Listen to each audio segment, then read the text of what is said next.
Manikchak block Trinamool কংগ্রেসের সংখ্যালঘু সেলের উদ্যোগে মালদা দক্ষিণে তৃণমূল কংগ্রেসের প্রার্থী শাহনওয়াজ আলী রেহানের সমর্থনে এক কর্মী সভা হয়ে গেল বুধবার। মানিকচক ব্লক কমিউনিটি হলে এক কর্মী সভা হলো।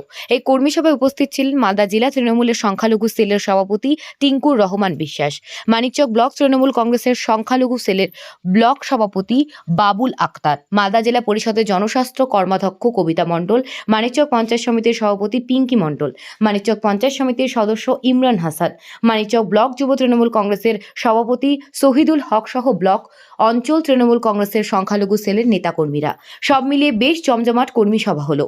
জনসাধারণের ভালো সাড়া পাওয়া গেল বলে জানান মালদা জেলা তৃণমূল কংগ্রেসের সংখ্যালঘু সেলের সভাপতি টিঙ্কুর রহমান বিশ্বাস।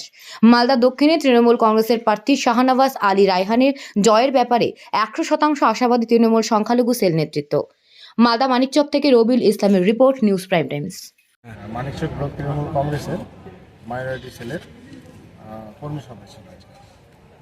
আমরা অ্যাকচুয়ালি সামনে ইলেকশনকে উপলক্ষ করে আমাদের কর্মী সভা ছিল। কেমন সাড়া দেখলেন? সাড়া যথেষ্ট পেয়েছি। এখানে প্রচুর লোকের সমাগম হয়েছে। আমাদের হল আর কি প্রমাণ করে দিয়েছে যে না, মাইনরিটি আমাদের মমতা ব্যানার্জির সাথে আছে, আমরা থাকবো এবং উত্তমের সাথে করে আমাদের প্রার্থী শাহনওয়াজ আলী রায়হান সাহেবকে আমরা অনেক বিপুল ভোটে জয়ী করে এখান থেকে।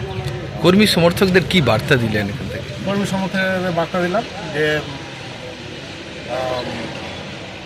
আপদ বিপদে আমাদের সরকার আমাদের সাথে আছে এবং আমরা সবাই ভোট দিতে মানে কোনো ধরনের দ্বিধাগ্রস্ত না হয়ে আমরা ভোট একযোগে করে বিপুল ভোটে এখান থেকে আমাদের প্রার্থীকে জয়ী করে মমতা ব্যানার্জির হাতে তুলে দেবো।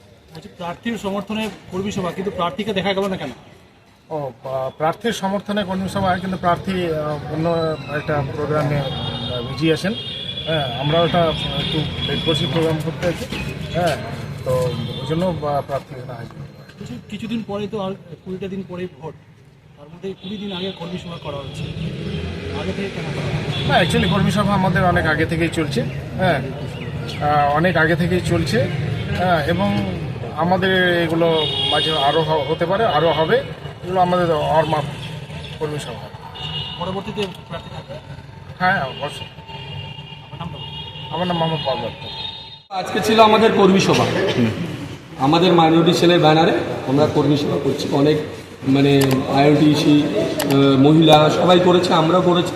এই কর্মী সভায় আমরা বার্তা দিলাম আমাদের মানবিক মুখ্যমন্ত্রী দেশনেত্রী মমতা বন্দ্যোপাধ্যায়, যার এখানে প্রার্থী আমাদেরকে দিয়েছেন রায়হান ভাইকে।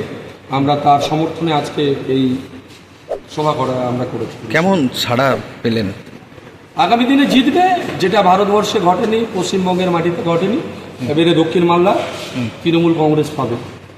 এর আগের বার তো তৃতীয় পজিশনে ছিল।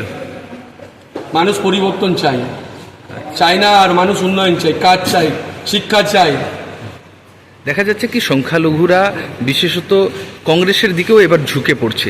সেই ক্ষেত্রে কি কি বলবেন আপনি? না, শুনুন, সংখ্যালঘুরা বলে যে কংগ্রেসের দিকে ঝুঁকছে, এটা কিন্তু আমি ভুল কথা বলবো। কারণ হচ্ছে মুসলিম কমিউনিটির মানুষ এখনও মমতা ব্যানার্জির পাশে আছে। সেটা হলঘর আপনাকে প্রমাণ করিয়ে দিয়েছে হয়তো আপনাদেরকে, যে মুসলিম কমিউনিটি আজকে মানবিক মুখ্যমন্ত্রী দেশনেত্রী মমতা বন্দ্যোপাধ্যায়, আপনি বলুন, পাকিস্তান একটা মুসলিম দেশ, বাংলাদেশ একটা মুসলিম দেশ, ইরাক একটা মুসলিম দেশ, সৌদি একটা মুসলিম দেশ, সেই দেশে ইমাম ভাতা করে দিতে পারেনি, কিন্তু আমাদের মানবিক মুখ্যমন্ত্রী দেশনেত্রী মমতা বন্দ্যোপাধ্যায় আজকে ইমামদেরকে মানবিক ভাতা দিয়েছেন। সেটা আমাদের গর্ব মুসলিম সমাজে।